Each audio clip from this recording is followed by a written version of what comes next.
everybody. I'm Brittany Lewis, a breaking news reporter here at Forbes. Joining me now is Don Calloway, Democratic strategist and host of the Caucus Room podcast. Don, thank you so much for joining me.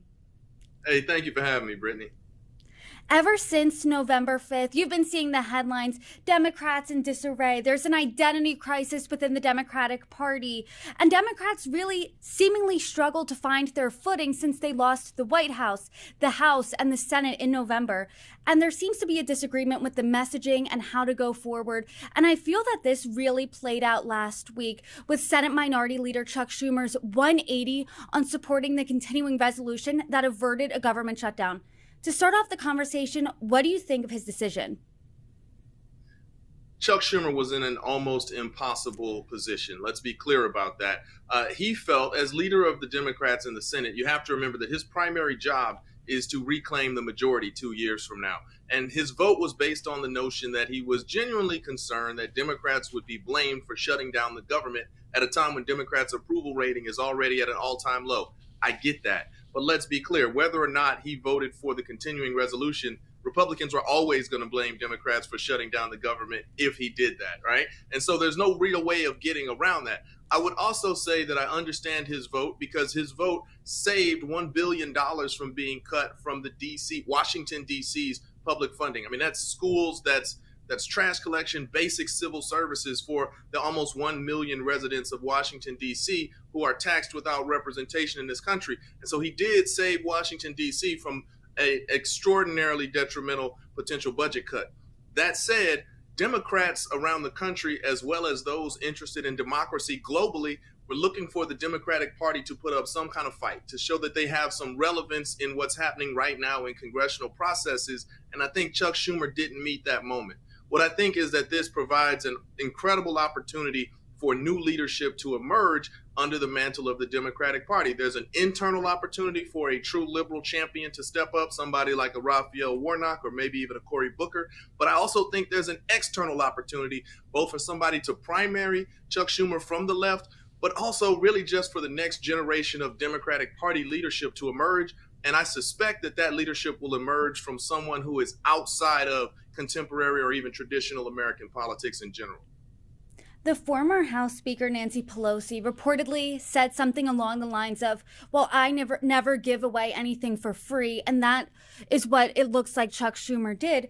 Chuck Schumer defended his position just like you did by saying he had two choices and they were nearly impossible, but averting the government shutdown was the better option. In your opinion, you're saying he didn't meet the moment. What could he have done? Do you think Democrats, with their approval rating really in the gutter right now, should have just went through and shut down the government? You know, I am no fan of President Trump and all the things we're seeing out of his administration. But if you observe from the last 10 years of the Trump administration, particularly this 2 months of 2.0, he is a deal maker. This was Chuck Schumer's opportunity to try to wheel and deal. Nancy Pelosi is right. And it's easy, let's be clear, it's easy for Nancy Pelosi to say because she wasn't in the decision-making seat at the time. But it does feel like Democrats, particularly Senate Democrats, who is the all-powerful body, extracted pretty much nothing out of this. Let's be clear. You don't want the government to shut down because you don't want the Trump administration and DOJ doing whatever they do without Congress and governmental bodies being in session to be able to watch and at least report. But it does feel like Chuck Schumer really extracted nothing for a vote that effectively looks like he rolled over.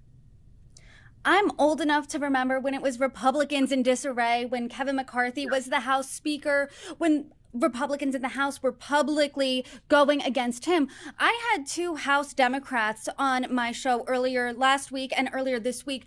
Both didn't have, the best support of Chuck Schumer at that time, criticizing his move there. House Minority Leader Hakeem Jeffries, when he was asked about it last week, about Chuck Schumer's leadership, he kept saying, next question. Earlier this week, he said that Chuck Schumer should remain as Senate Minority Leader. What's that new leadership, though, you're looking for? You mentioned some names, Raphael Warnock, Jon Ossoff, I believe. Who are you looking for to meet this moment? Well, the reality is that it doesn't matter the person. What matters is that it's someone, Chuck, I'm a sports guy, and the best sports analogy here is that Chuck Schumer has pretty much lost the locker room when it comes to Democrats, not only in the Senate, but throughout Congress, as well as, nationally, those people who are politically interested and identify as Democrats. Chuck Schumer's lost the locker room. And so I don't know who that presents an opportunity for in the Senate Democratic Caucus. Remember, it's got to be someone who is a national figure, who is a prolific fundraiser, and someone who the caucus has faith in can reclaim the majority. I also think that, again, there's an interesting opportunity for someone to come forth with a populist-based but Democratic-leaning message that might not even be from politics altogether. So you got to look at people who are external, such as, the extraordinary influence of the podcasters who are out there on the Republican side, who are, shaping policy in a very real way. You've got to look at public figures and people who the Democratic Party has kind of, to be honest, turned their nose up at in the past. I think Hakeem Jeffries still has the locker room on the House side, but it looks like, and we understand the difficult nature of this vote, but it very much looks like Chuck Schumer doesn't really understand the vibe. He doesn't know what time it is around his party nationally. And when you don't have a president, the Senate Majority Leader is de facto the leader of his party. It doesn't feel like he understands where Democrats' minds are enough to continue on in this important role.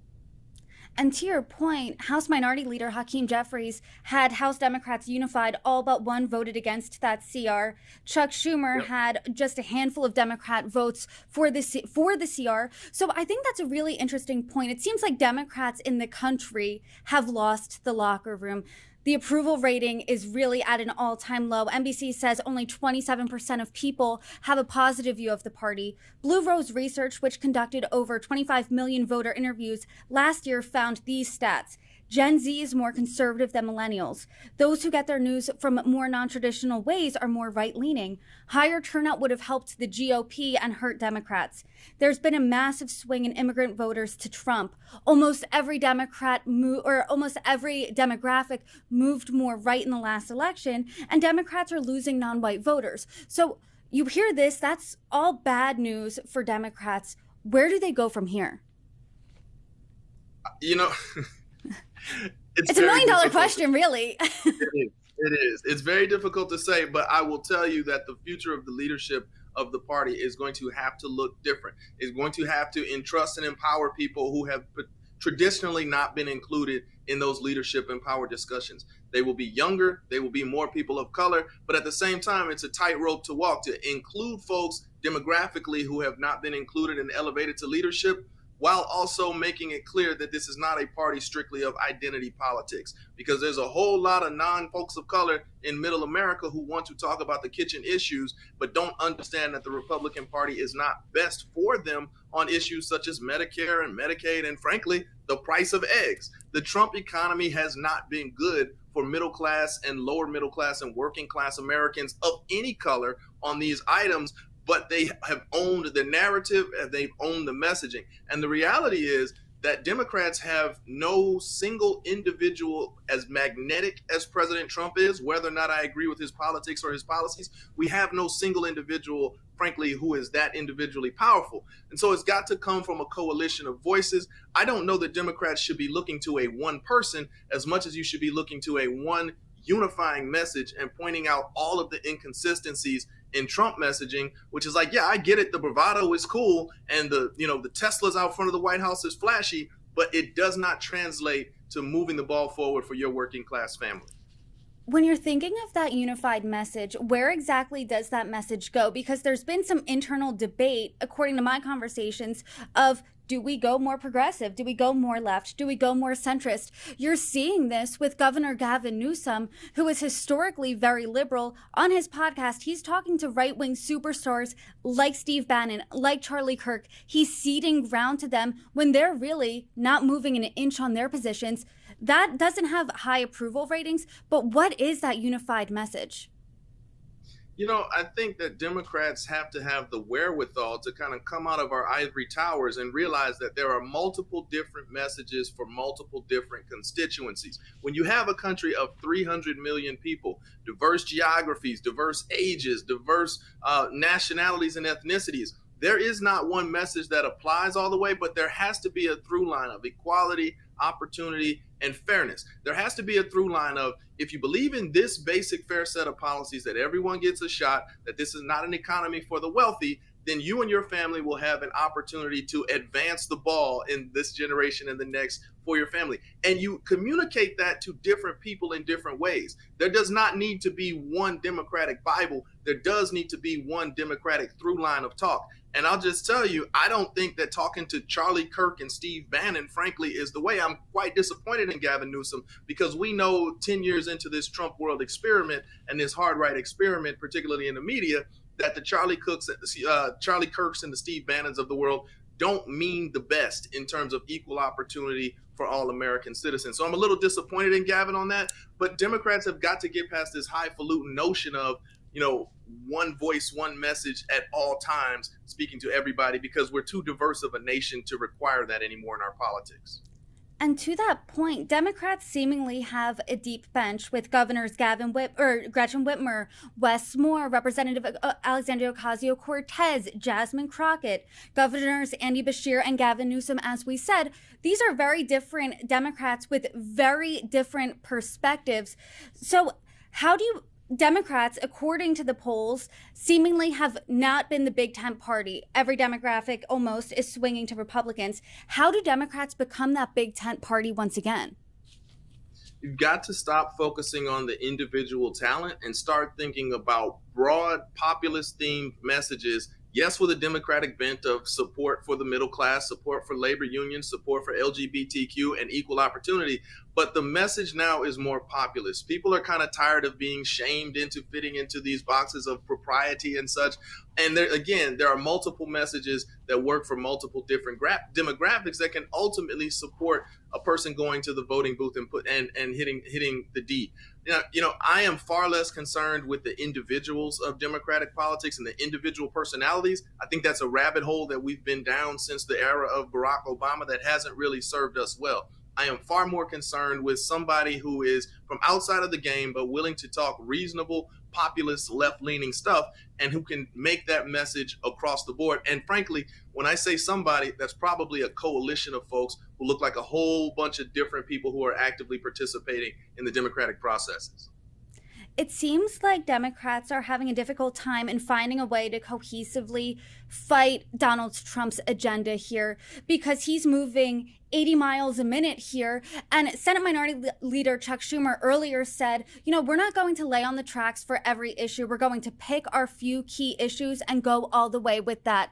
Even at the joint address to Congress, protests seemed disjointed. Some people were wearing different colors. Some people were standing up and yelling. And there was no cohesive strategy behind that.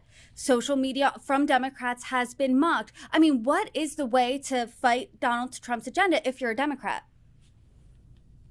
Well, you have to do what you can. And I do think that ultimately there have to be people who are willing to disrupt, like Al Green, and there also have to be people who are willing to burn it down. We have seen Republicans from the Freedom Caucus through the Mama Bears and in school boards on the local level being willing to stop proceedings. And frankly, all the way up through January 6th, I'm not arguing for Democrats turning to violence like we saw that day, but we have seen Democrats think that certain behaviors, certain tactics are beneath them. And ultimately what that has amounted to is a party who looks weak because it looks like they're not willing to pull out all the stops in order to stop proceedings when they see these extraordinarily unfair and punishing the middle class policies that are just imminently passing. When you don't have the House, the Senate, or the presidency, there are very few things that you can do, but you can disrupt. That's why I was extraordinarily disappointed to see 9-10 members of the Democratic House caucus vote to censure Representative Al Green.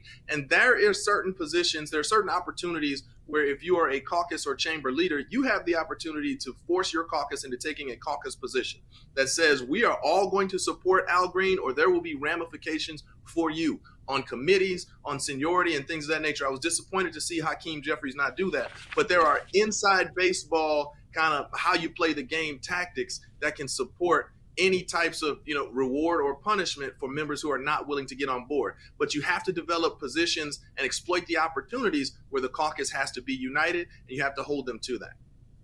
We've seen the pendulum swing time and time again of parties' popularity. Republicans faced a popularity crisis years ago. Now Democrats are facing those historic low numbers. I mean, I guess my last question to you is, how do Democrats make their party cool again? How do they make it popular again? How do they make people excited to be a Democrat? Well, it's going to be very difficult to do because from what we've seen over the last 5 years, but particularly in the past election cycle, big tech, who controls so much of the messaging that people see now, is squarely in the bag for the Trump administration and the Republican Party. So you've got to figure out a way to get back to grassroots. How do you talk to neighbors outside of Instagram or TikTok when those messages are being manipulated? How are you able to engage with folks? And I think that it goes back to being in churches, being in the community meetings. We're starting to see an uptick in the Democratic town halls like we saw with Republicans in 2010. But ultimately, I am looking for a group of folks from outside of organized politics to rise in a populist fashion that's Democratic leaning and talk about how we're better united, regardless of the kind of identity politics that Democrats have pressed on their voters for the last 20 years. And frankly, the American people got a little tired of. But I got to say, Brittany, you're killing it on your show. Congratulations. And I'm so proud of you. You've done an extraordinary job. I've watched several of your broadcasts up to now, and I'm looking forward to seeing you continue to bloom and thrive at Forbes. Thank you so much. This was such a great conversation, and I hope we can continue them. Don Calloway, thank you so much. You got it. Thanks for having me.